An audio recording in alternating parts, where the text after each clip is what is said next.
Hello friends, आज की इस वीडियो में हम classical theory of income and employment के बारे में पढ़ने वाले हैं। Classical theory of income and employment ये किसी एक इकोनॉमिक्स में दिया हुआ अपनी सोच नहीं है। इसमें क्लासिकल इकोनॉमिक जितने भी हैं उन्होंने अपनी जैसे अपनी सोच इसके बेस पे ही ये classical theory income and employment बना हुआ है। इसमें क्लासिकल इकोनॉमिक्स जो है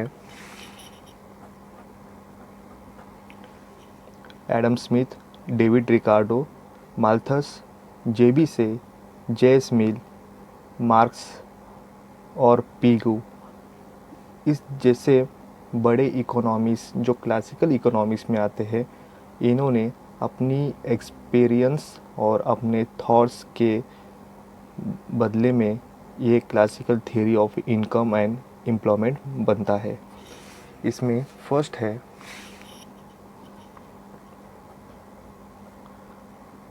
classical economist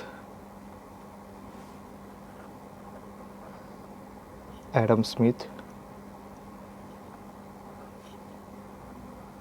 David Ricardo,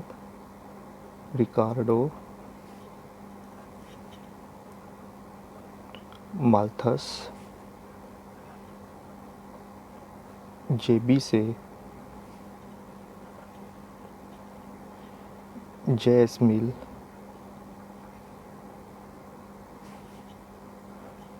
marks और पीगू इस तरह के बड़े बड़े इकोनॉमिक्स ने जो क्लासिकल इकोनॉमिक्स में आते हैं, इन्होंने अपनी सोच दे के किस तरह से मार्केट में इकोनॉमिक सिस्टम वर्क करती है, उसी हिसाब से मार्केट किस तरह से वर्क करेगा, ये अपनी सोच दे के ये थ्योरी कंप्लीट होती है। कुछ अजम्पशन पे बेस है इसमें। ये सब क्लासिकल इकोनॉमिक्स ये सोच रखते हैं कि मार्केट में या इकोनॉमिक सिस्टम में फुल एम्प्लॉयमेंट रहेगा और जो लेबर है वो सब होमोजीनियस रहेंगे, एक जैसे ही तरह के लेबर होंगे। इसमें गवर्नमेंट का कोई भी इंटरफेरेंस नहीं होगा और मार्केट है जो ऑटो एडजस्टमेंट के तरह ही इक्विलिब्रियम बन पाएगा। और उससे जैसे इनकम से जो डिवाइड होगा, इनकम डिवाइड होने के बाद कुछ कंजप्शन पे डिवाइड होगा और कुछ सेविंग में होगा। जो सेविंग का पोर्शन है वो इक्वल होगा इन्वेस्टमेंट में, मतलब जितनी सेविंग है वही इन्वेस्टमेंट होगी। कंडीशन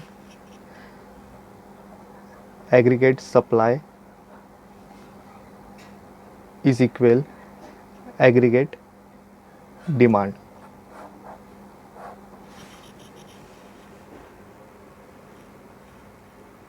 जब एग्रीगेट सप्लाई को जैसे एग्रीगेट डिमांड मिल पाएगा, तब जब इक्विलिब्रियम बनेगा,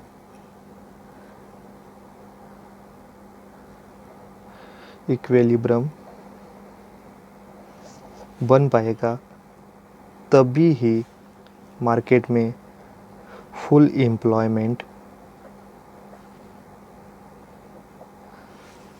कंडीशन बन पाती है।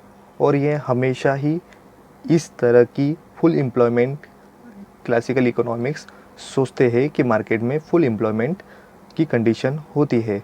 अगर इन केस टेम्पररी पोजीशन पे अगर अनएम्प्लॉयमेंट की कंडीशन क्रिएट होती भी है, फिर भी मार्केट में ऑटो एडजस्टमेंट के तरह मार्केट फील इक्विलिब्रियम में कंडीशन में आएगा। और इनमें ये भी सोच है कि अगर मार्केट में जो वेज प्राइस है उस पे अगर किसी एम्प्लॉय को अगर उस पे काम नहीं करना है तो उसकी इच्छा से वो काम नहीं कर पाता, नहीं तो उसे काम करना है तो वो प्राइस पे वो काम कर पाएगा। मतलब ये उसकी जो सोच है या उसकी इच्छा से वो काम नहीं कर पाएगा, अदरवाइज़ उसको एम्प्लॉयमेंट को वेज पे वो प्राइस या उससे जॉब मिलती है या वो वॉलंटरी बेस पे उसे जॉबलेस कहा जाएगा। पर ये जो जॉबलेस है वो अनएम्प्लॉयमेंट की कंडीशन क्रिएट नहीं करती, वो सिर्फ एम्प्लॉयमेंट के बेस पे या फुल एम्प्लॉयमेंट के बेस पे वर्क करती है।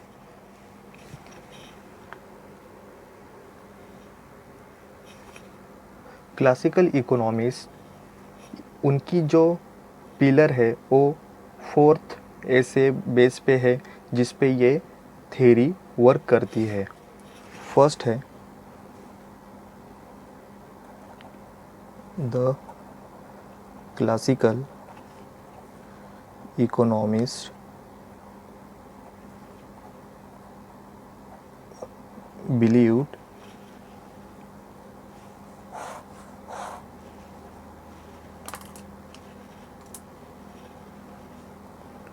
फर्स्ट है ऑटो एडजस्टमेंट इन मार्केट।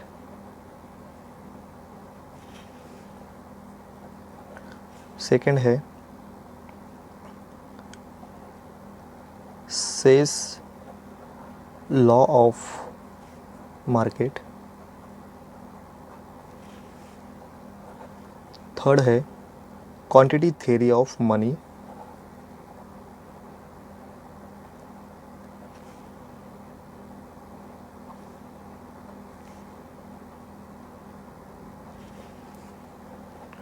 और फोर्थ है wage price flexibility.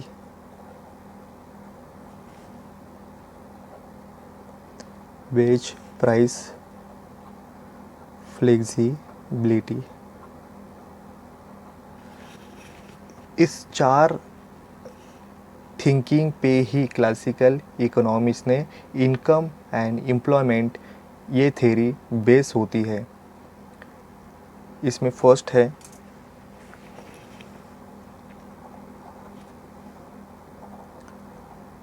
Auto adjustment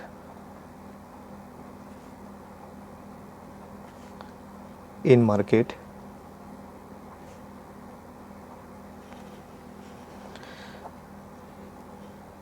ये सोच हमें एडम स्मिथ के सोच पे डिपेंड है। उन्होंने कहा है कि मार्केट में कुछ भी तरह का इक्विलिब्रियम बनता है तो वो सिर्फ ऑटो एडजस्टमेंट पे बनेगा। और उन्होंने जो एक मार्केट किस तरह से वर्क करेगा और उसे इक्विलिब्रियम में लाने के लिए अनसीन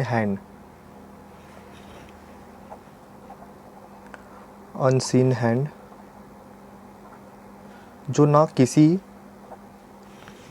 के फोर्स से, ना किसी के रेगुलेशन से, ना किसी के रूल्स पे मार्केट इक्विलिब्रियम पे बनता है। मार्केट ऑटो एडजस्टमेंट पे उसके किस तरह से सप्लाई है और किस तरह से डिमांड है, उसे ऑटो एडजस्टमेंट से ही वो मार्केट कवर होगी और वो इक्विलिब्रियम में बन पाएगी। तो इसमें उन्होंने कहा है कि किसी भी तरह गवर्नमेंट की इंटरफेरेंस नहीं चाहिए।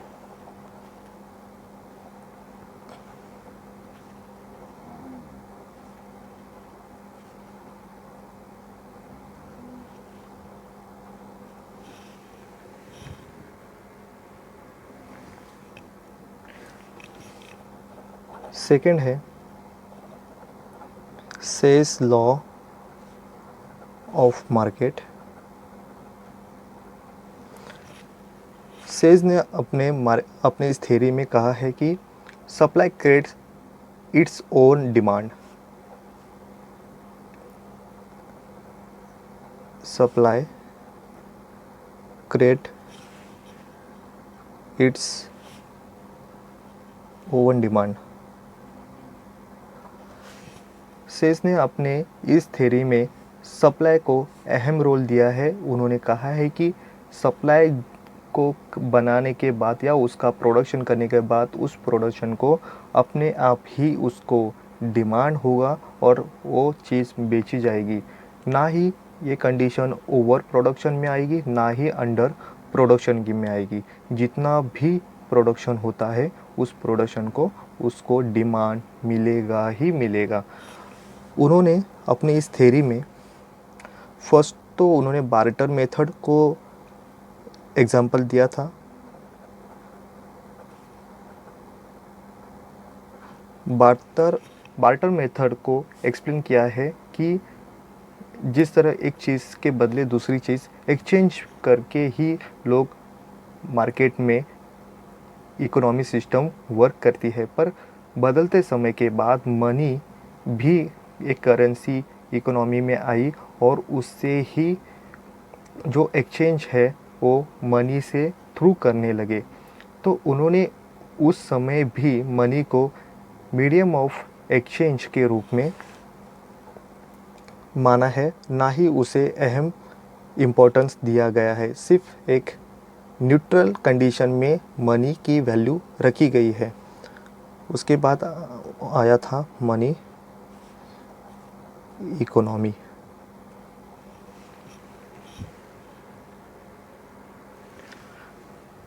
इस सोच में भी से ने अपने कहा है कि जो इनकम है वो इनकम इज़ इक्वल होता है कंजप्शन प्लस सेविंग। तो यहाँ पे जो सेविंग है वो ज़ीरो है, मतलब सेविंग ऑटोमेटिकली एडजस्टमेंट होगा या उसे कन्वर्ट किया जाएगा इन्वेस्टमेंट में। तो यहाँ पे इनकम है, इनकम जो कंजप्शन प्लस सेविंग है, तो यानी यहाँ पे इनकम कंजम्पशन प्लस इन्वेस्टमेंट, जो यहाँ पे सेविंग है वही सेविंग उससे कन्वर्ट किया जाएगा इन्वेस्टमेंट पे। तो यहाँ पे consumption plus saving is equal consumption plus investment. तो यहाँ पे सेविंग और यहाँ पे इन्वेस्टमेंट ये दोनों ही बराबर है, या सेविंग किया जाए वो सेविंग उसका कन्वर्ट होगा इन्वेस्टमेंट में। तो यहाँ पे सेविंग ज़ीरो है, ना ही किसी फ्यूचर के बारे में सोचा जाएगा या किसी इमरजेंसी के बारे में, ना ही वो सेविंग की जाएगी। सेविंग सिर्फ इन्वेस्टमेंट में कन्वर्ट होगी। और यहाँ पे जो इनकम है वही इनकम कन्वर्ट होगा कंजप्शन के लिए ही यूज़ होगा। तो यहाँ पे जो इनकम की डिवाइडेशन की गई है, saving zero, investment total consumption के लिए यूज़ होगा, और जो सेविंग है वही कन्वर्ट होगी इन्वेस्टमेंट पे।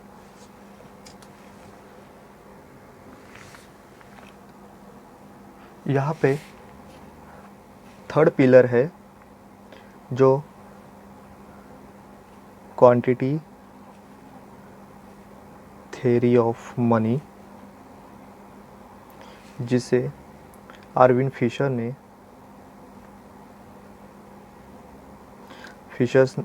ने दिया था, और उसे ही फिशर्स इक्वेशंस कहते हैं।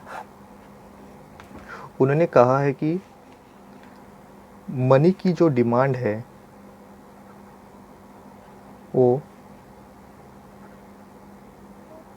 मनी की सप्लाई इस दोनों इक्वल होंगे। जितनी डिमांड है वही उसे डिमांड होगा। तो यहाँ पे जो उन्होंने इक्वेशन जो दिया है वो है PT इज इक्वल MV, या हमें प्राइस की वैल्यू निकालनी है तो हमें P is equal MV 1/T, इस तरह से हम ये फॉर्मूला यूज़ करेंगे। यहाँ पे उन्होंने M का मतलब दिया है क्वांटिटी ऑफ मनी,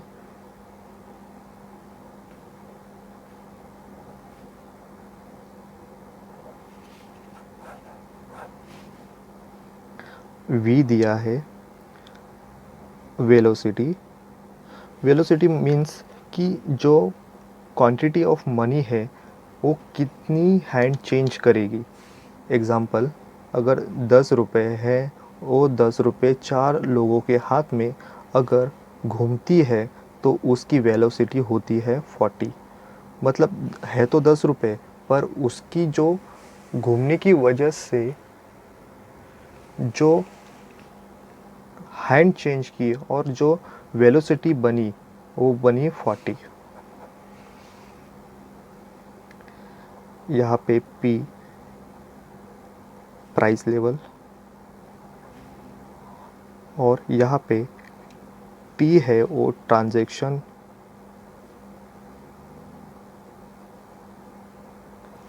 का वर्क करेगा।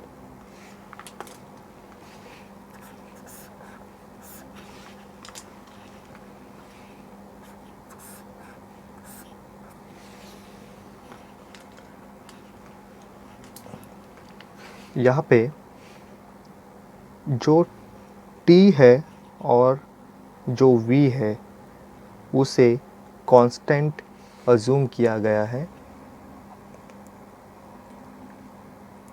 V एंड T कांस्टेंट समझा गया है, और जो प्राइस लेवल और जो क्वांटिटी ऑफ मनी इसमें जो रिलेशनशिप आएगा उससे ही हमें फिशर इक्वेशन में जो बदलाव होंगे वो बदलाव हमें P और T के वजह से ही मिलेंगे। और T और P ये कांस्टेंट है, उनमें कोई भी चेंज नहीं होगा। पर बदलते समय के बाद जो बैंक की जो वैल्यू बढ़ी और उसमें जो बैंक मनी जो वर्क करने लगा उसे ही मेंशन करना पड़ा अपने इस फॉर्मूला में फिशर को। तो यहाँ पे उसके बाद जो फिशर ने नया इक्वेशन दिया या उसमें जो फार्मूला में चेंजेस किए गए, तो यहाँ पे P T M V plus M dash V dash और उसका फार्मूला के लिए यूज़ करेंगे तो P is equal M V plus M dash V dash upon T।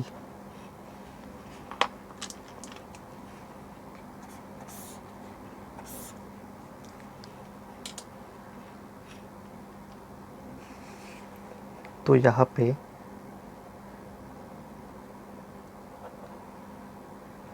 M quantity of money, V velocity,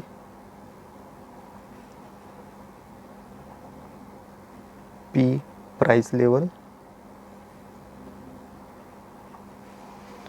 और जो यहाँ पे जो चेंजेस किए गए थे वो था M डैश जो बैंक मनी है और जो V डैश है वो हमें इंडिकेट करता है बैंक मनी वेलोसिटी।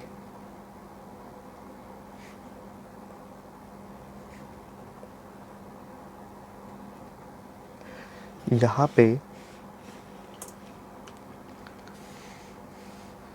जो PT और MV है, PT हमें टोटल डिमांड बताता है और यहाँ पे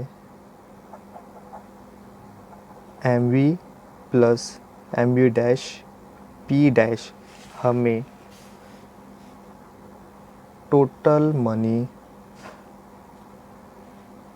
सप्लाई बताता है। यहाँ पे हमें वो डायरेक्ट या पॉजिटिव और quantity of money and value of money, इसमें जो रिलेशनशिप बताया है inverse, means quantity of money अगर बढ़ेगा तो प्राइस लेवल भी बढ़ेगा, अगर क्वांटिटी ऑफ मनी घटेगा तो प्राइस लेवल भी घटेगा। जो डायरेक्ट कंडीशन या डायरेक्ट रिलेशनशिप हमें बताया है, तो यहाँ पे quantity of money and value of money, इसमें जो रिलेशनशिप है वो हमें इनवर्स है। जो क्वांटिटी ऑफ मनी अगर 2 गुना बढ़ेगा तो वैल्यू ऑफ मनी हाफ होगा, अगर क्वांटिटी ऑफ मनी 0.5% घटेगा तो वैल्यू ऑफ मनी 2% बढ़ेगा। इसमें फोर्थ पिलर है वेज प्राइस फ्लेक्सिबिलिटी, जो हमें पिगू ने दिया है। इसमें उन्होंने कहा कि under free competition tendency of the economic system is such that is automatically provide full employment in labour market. अगर मार्केट में अगर अनएम्प्लॉयमेंट कंडीशन होती है वो टेम्परेरी होगी और उसको एडजस्टमेंट मार्केट के थ्रू ही किया जाएगा और मार्केट में फुल एम्प्लॉयमेंट की कंडीशन बरकरार होगी। अगर उन्होंने कहा है कि अगर मार्केट में वेज बढ़ेगा तो वेज बढ़ने के वजह से कॉस्ट ऑफ प्रोडक्शन भी बढ़ेंगे और कॉस्ट ऑफ प्रोडक्शन के बढ़ने की वजह से प्राइस ऑफ प्रोडक्शन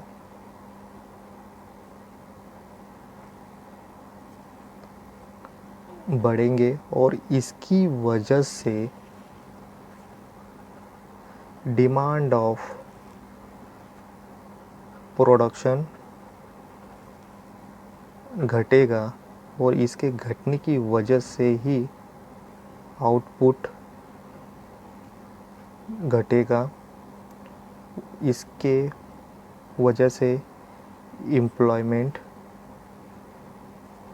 घटेगा। अगर मार्केट को यही कंडीशन इक्विलिब्रियम में लाना है तो वेज घटाना होगा, वेज घटने की वजह से कॉस्ट ऑफ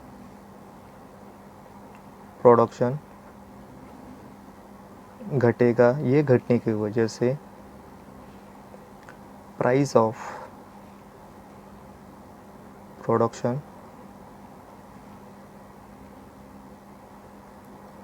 घटेगा, ये घटने की वजह से ही डिमांड ऑफ प्रोडक्शन बढ़ेगा, ये बढ़ने की वजह से आउटपुट बढ़ेगा और आउटपुट बढ़ने की वजह से एम्प्लॉयमेंट ही बढ़ेगा। इस तरह से मार्केट में फुल एम्प्लॉयमेंट की कंडीशन आएगी।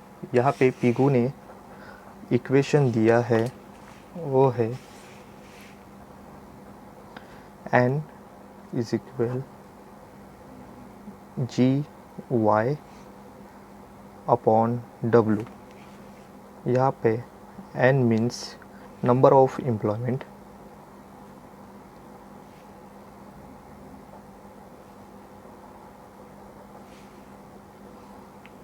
यहाँ पे Y नेशनल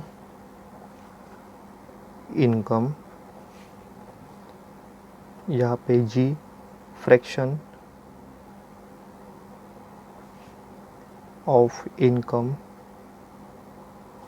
अर्न और W यहाँ पे मनी वेज रेट दिया गया है।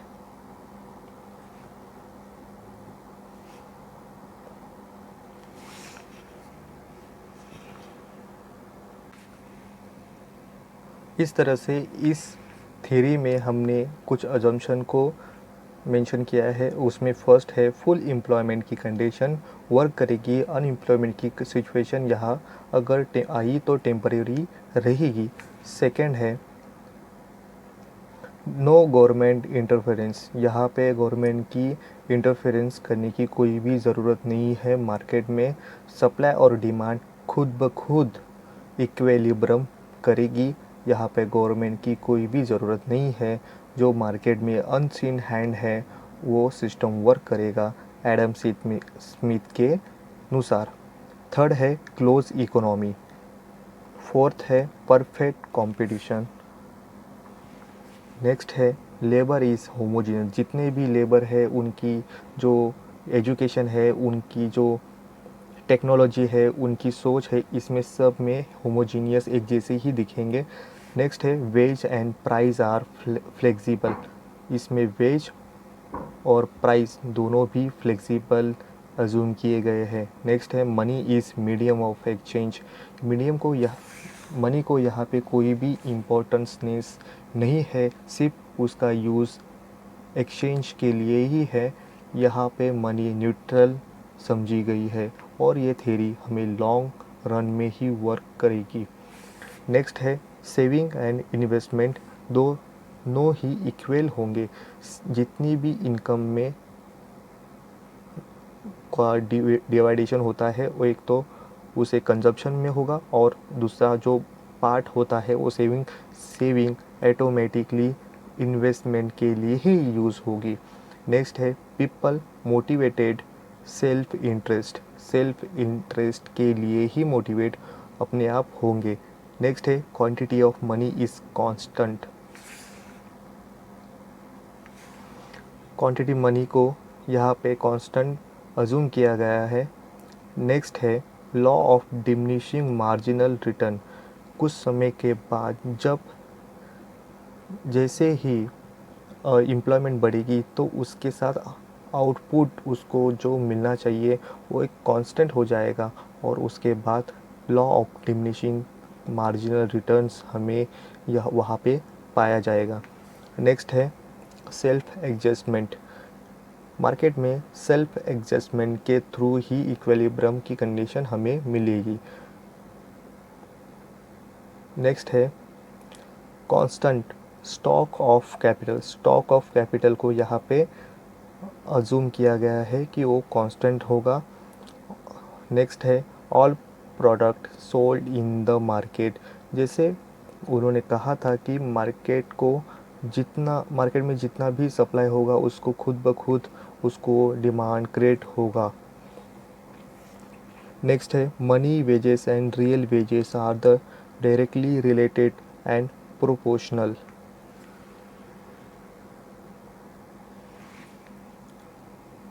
यहाँ पे हम सेविंग एंड इन्वेस्टमेंट इसमें किस तरह से वर्क होती है ये हम देखेंगे।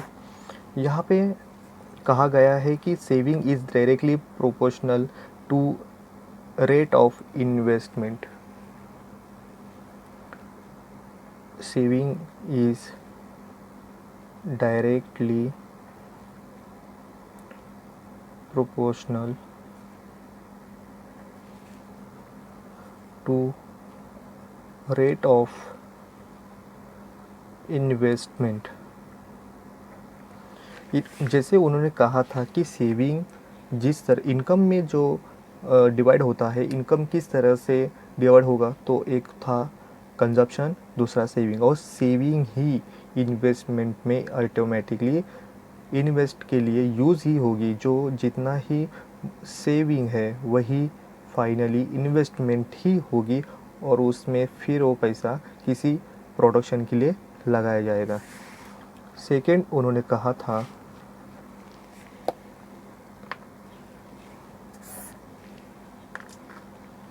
Investment is indirectly proportional to the rate of interest. Investment is indirectly proportional to rate of interest। जिस तरह से उन्होंने कहा कि अगर इंटरेस्ट रेट हाई होगा तो इन्वेस्टमेंट कम होगा और इंटरेस्ट रेट कम होगा तो इन्वेस्टमेंट बढ़ेगा। तो यहाँ पे इंटरेस्ट रेट ज़्यादा होगा तो इन्वेस्टमेंट कम होगी। यहाँ पे इंटरेस्ट रेट कम होगा तो इन्वेस्टमेंट बढ़ेगा। जाहिर सी बात है, जैसे ही इंटरेस्ट रेट कम होगा तो इन्वेस्टमेंट करने के लिए लोग आगे आएंगे और लोन पे ही अपना कुछ प्रोडक्शन के लिए जो खर्चा है वो खर्चा निकालने के लिए लोग लोन लेंगे। लोन लेने के लिए लेंगे तो ही इन्वेस्टमेंट होती है। इस डायग्राम के साथ हम सोचते हैं एक्स लेवल पे हमने सेविंग एंड इन्वेस्टमेंट लिया है और यहाँ पे वाई लेवल पे हमने रेट ऑफ इंटरेस्ट लिया है। यहाँ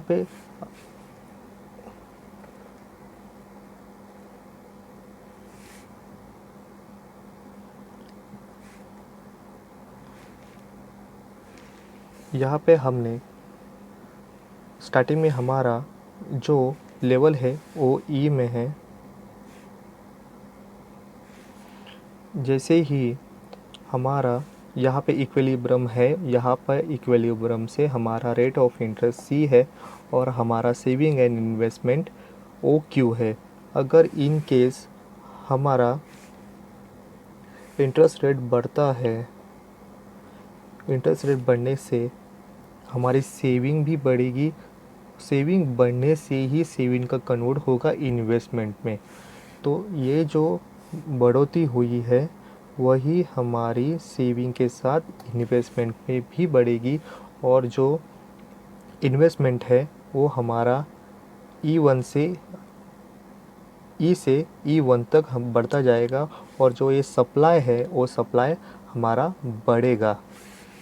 तो यहाँ पे हमने देखा कि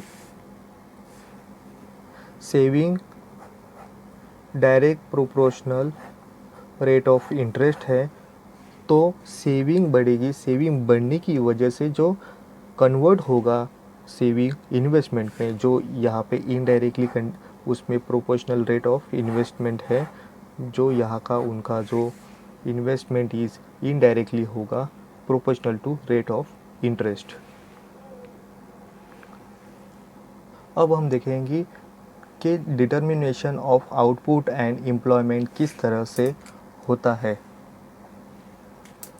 यहाँ पे किसी प्रोडक्शन लेने के लिए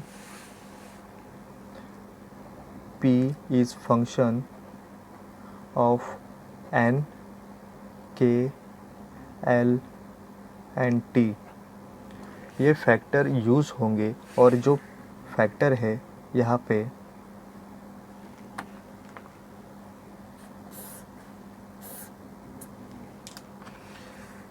पे N मीन्स होता है number of labour, number of employment.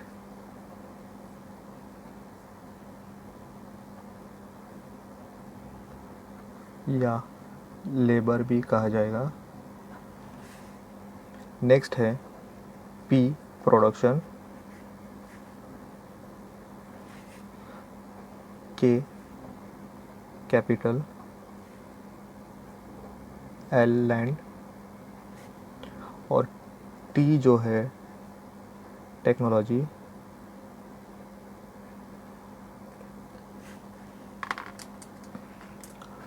यहाँ पे K, L और T ये हमने अज्यूम किया है कांस्टेंट और सिर्फ जो N है वही रहेगा वेरिएबल।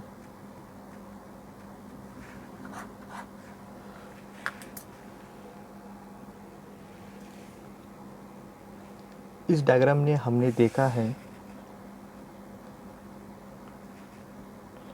कि किस तरह से आउटपुट लिया जाएगा एम्प्लॉयमेंट लेने से, अगर यहाँ पे हमने ON1 यहाँ तक एम्प्लॉयमेंट लिया तो वो एम्प्लॉयमेंट हमें आउटपुट C1 तक देगा।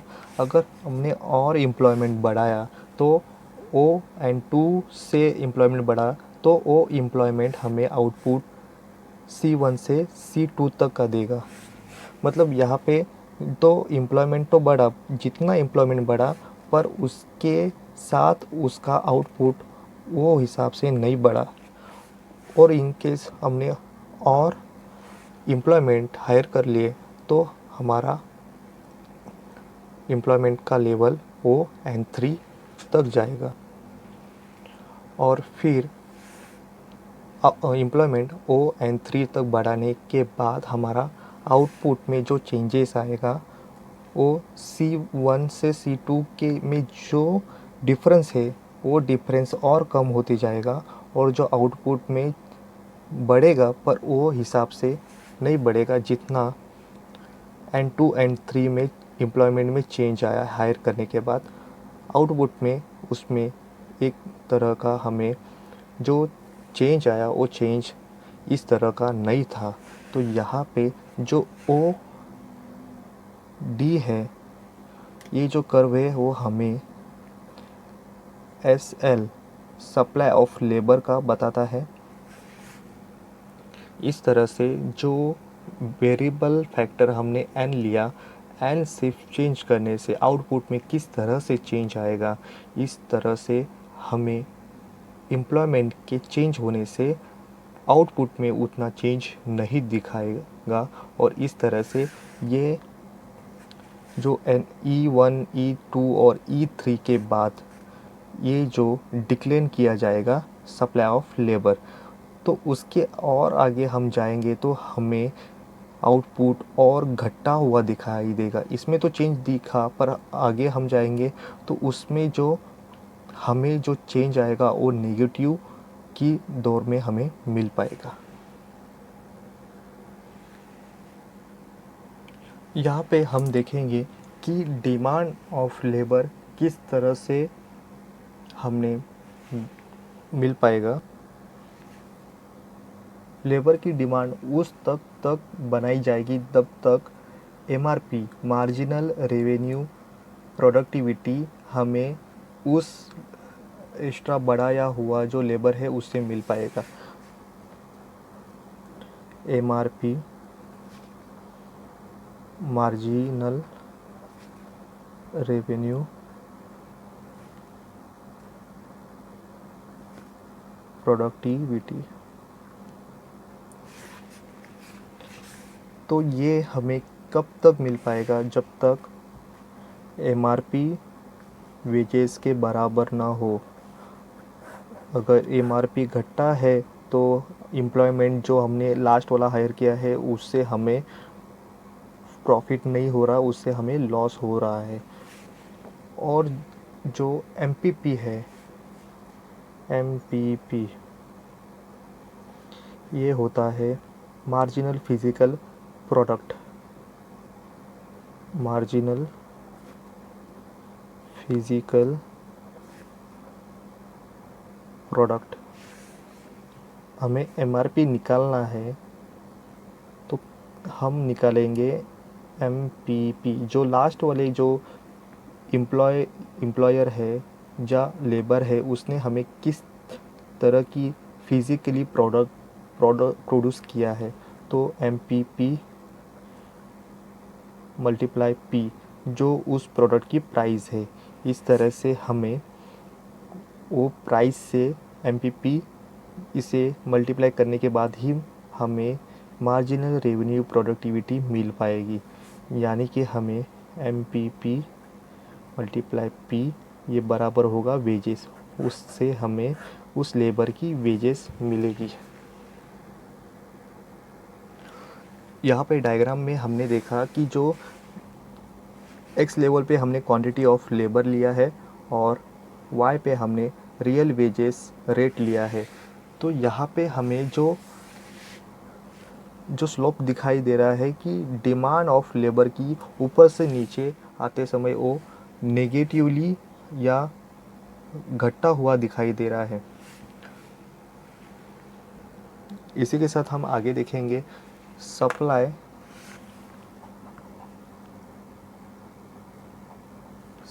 ऑफ लेबर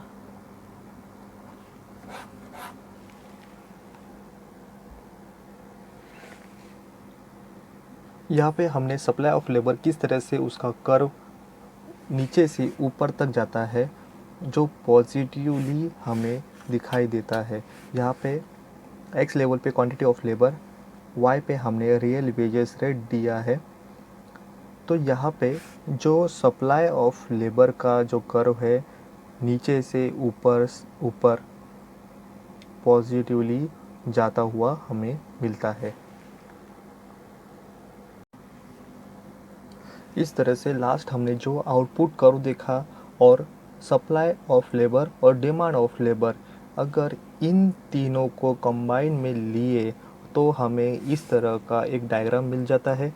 यहाँ पे हमने लास्ट टाइम जो देखा आउटपुट और जो supply of labour demand of labour किस तरह से दोनों कंबाइन में वर्क करते हैं, ये हम इसमें देखेंगे।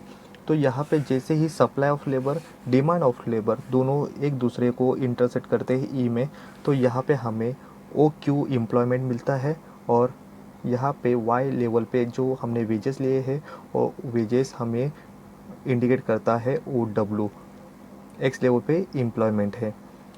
इसी लेवल को हम नीचे अगर लेते हैं तो यहाँ पे हमें ओ एन एम्प्लॉयमेंट में कितना आउटपुट हमें दिया है ओ सी, एक्स लेवल पे एम्प्लॉयमेंट और वाई लेवल पे आउटपुट।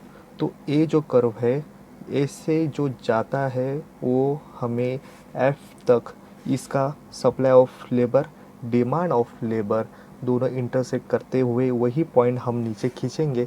तो यहाँ पे एफ पॉइंट पे हमें वही एम्प्लॉयमेंट ने उसी आउटपुट किस तरह से दिया है ओ एन पे एम्प्लॉयमेंट ने ओ सी पर आउटपुट, जो यहाँ पे ओ पॉइंट एफ यहाँ पे हमारा बनता है। अगर इन शॉर्ट में हम ये थ्योरी समझना चाहें तो हमें ये इकोनॉमी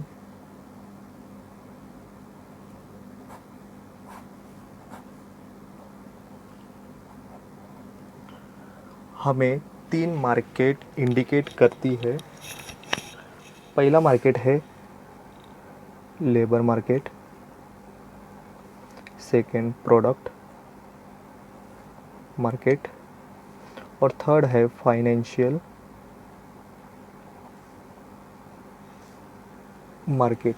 यहाँ पे जो लेबर मार्केट है वो हमें supply of labour is equal demand of labour ये इंडिकेट करती है। तो प्रोडक्ट मार्केट हमें supply of product is equal demand of product ये इंडिकेट करता है। तो हमें फाइनेंशियल मार्केट हमें ये बताता है कि जो सेविंग है वही हमारी इन्वेस्टमेंट होगी और वही प्रोडक्शन के लिए यूज़ होगी। अगर हम इन तीनों का मिक्सचर जो है हमें ये कहलाता है कि जो फ्लेक्सिबिलिटी जो है मार्केट में वो किस तरह से वर्क करती है, मैकेनिज़्म उसका किस तरह से है। तो यहाँ पे फ्लेक्सिबिलिटी ऑफ मार्केट मैकेनिज़्म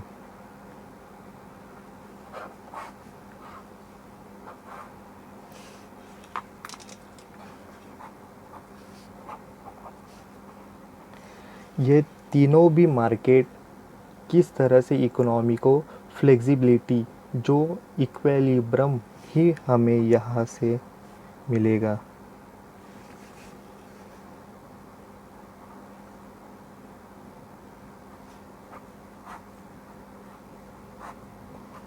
यही हमें इन शॉर्ट हमें इस थ्योरी बताती है।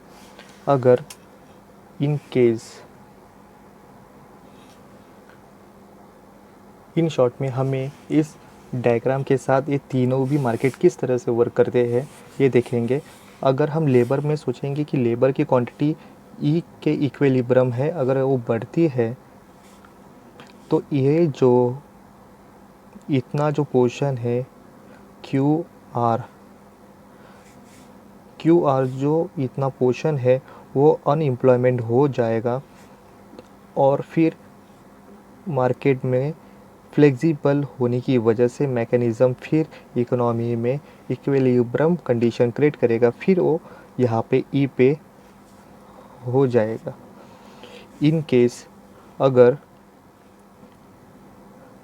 लेबर बढ़ते हैं और ये इक्विलिब्रियम नीचे उतरता है तो यहाँ से यहाँ तक का जो पोर्शन है सी डी हम अगर देते हैं तो ये जो पोर्शन है वो एक्स्ट्रा लेबर बढ़ता है पर मार्केट बढ़ने से वो प्राइस घटती है, पर मैकेनिज़्म फ्लेक्सिबिलिटी ये बताता है कि इकोनॉमी फिर जो प्रीवियस कंडीशन थी इक्विलिब्रियम की वही कंडीशन में आएगी।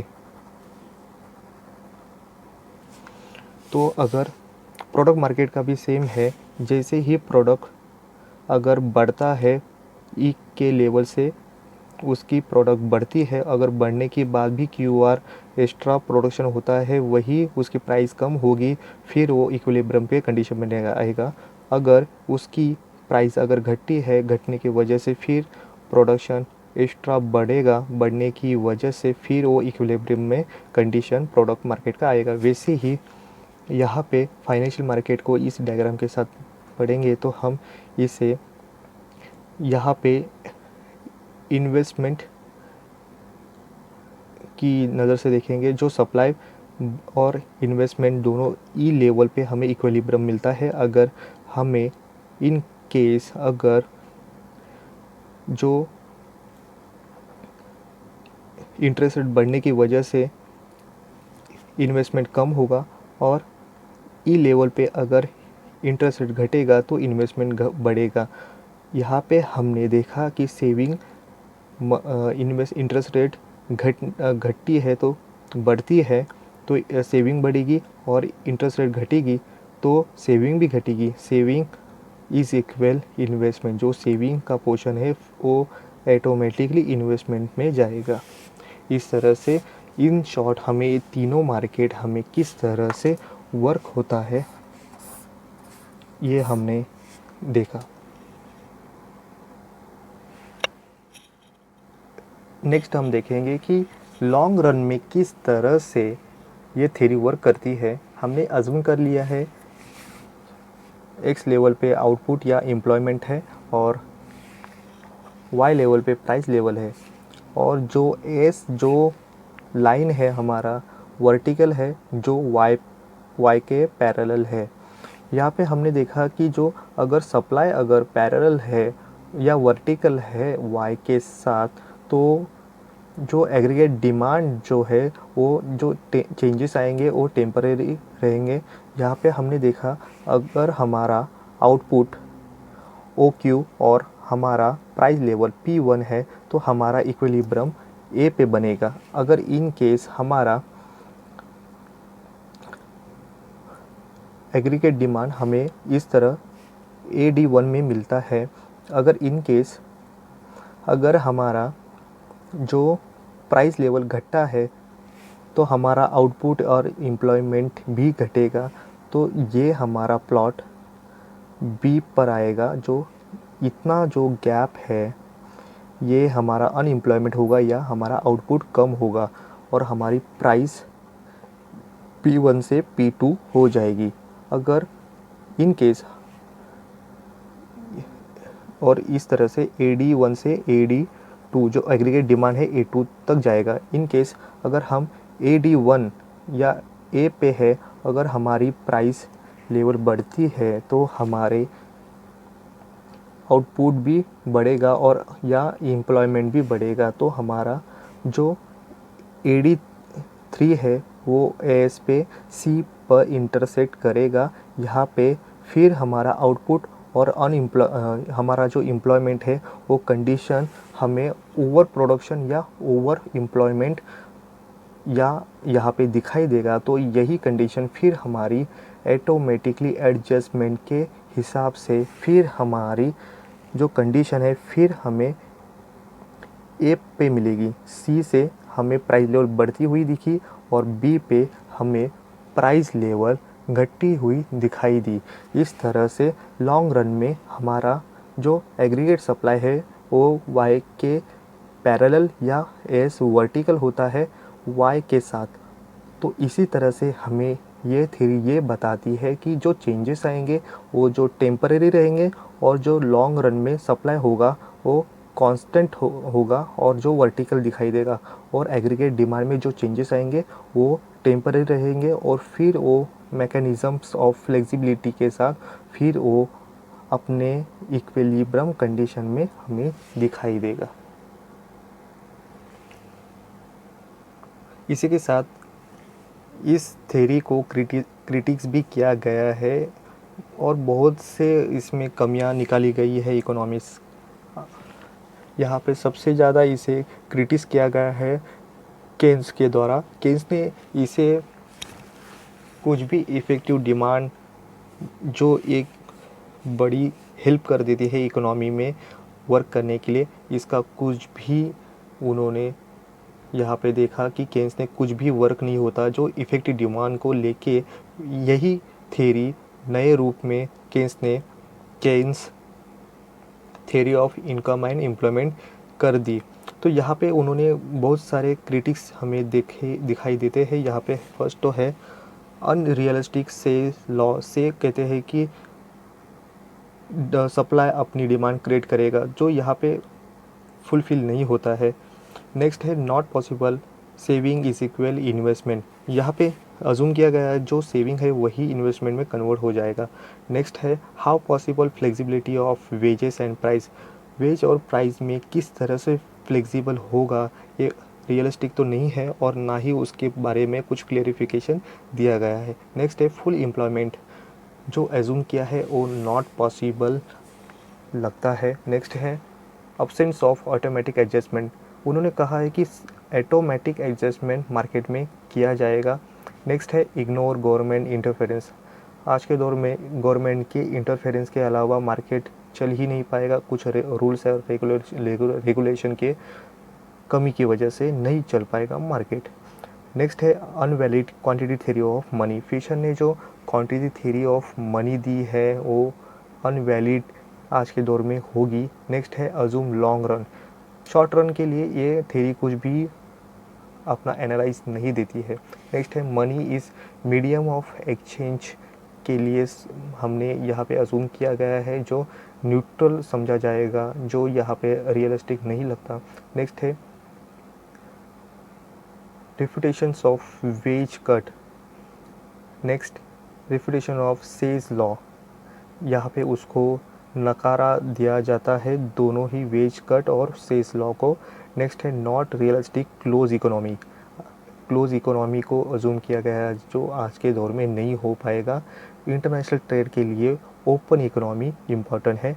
नेक्स्ट है नॉट पॉसिबल लेबर होमोजेनस। किस तरह से हम समझे कि लेबर हर उनके चीज़ में एक जैसे ही सिमिलरिटी यहाँ पे हमने मिल पाएगी। नेक्स्ट है वेज और प्राइस जो फ्लेक्सिबल यहाँ पे अजूम किया गया है वो नॉट पॉसिबल है। Next how supply create own demand. किस तरह से सप्लाई, अब कोई भी प्रोडक्ट की सप्लाई अगर होती है तो उसको अपनी तरह से उसे डिमांड हो जाएगा, ये नॉट पॉसिबल है। नेक्स्ट है सेल्फ एडजस्टमेंट नॉट पॉसिबल, जो एडम स्मिथ ने जो कहा कि अनसीन हैंड जो सब एडजस्टमेंट करेगा, ये रियलिस्टिक नहीं होता। नेक्स्ट है फेल टू ग्रेट डिप्रेशन। 1930 में जो ग्रेट डिप्रेशन आया यूरोप और अमेरिका में, उसको ये क्लासिकल थ्योरी पूरी तरह से फेल हुई। जो इन्फ्लेशन और अनएम्प्लॉयमेंट को किसी भी तरह ये थ्योरी कंट्रोल ना कर पाई और ये थ्योरी क्लासिकल थ्योरी जो फेल होती है।